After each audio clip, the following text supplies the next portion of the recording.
When the United States military captures a leftist dictator, don't expect the Democrats or their media allies to go softly into the night. Coverage of the Venezuela operation has been heavily negative, as expected. So you may be surprised to see this op-ed in the New York Times. Trump was right to oust Maduro. It was written by Matthew Kroenig. He's a professor of government at Georgetown University and senior director of the Atlantic Council's Scowcroft Center for Strategy and Security.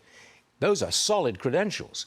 He writes convincingly, and he lays out a strong argument that Trump was indeed right to oust Maduro.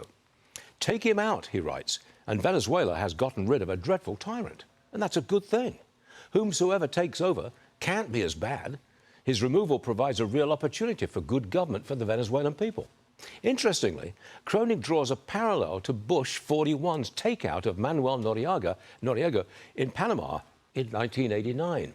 He writes that Bush did that, in part, to restore confidence in our military. The Panama operation was a success, and the standing of the military improved. Same with Venezuela.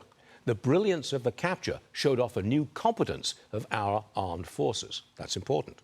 Of course, there's a danger that Venezuela becomes a quagmire, like Iraq or Afghanistan.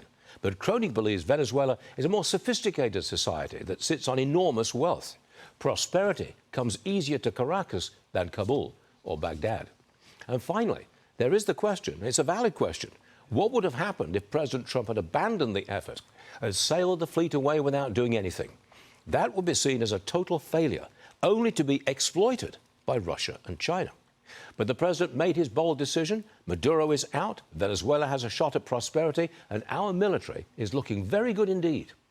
Democrats should be reading this op-ed. Trump was right to oust Maduro. Maybe they will read it. After all, it's in the New York Times, and the New York Times is the Bible of the Democrat Party.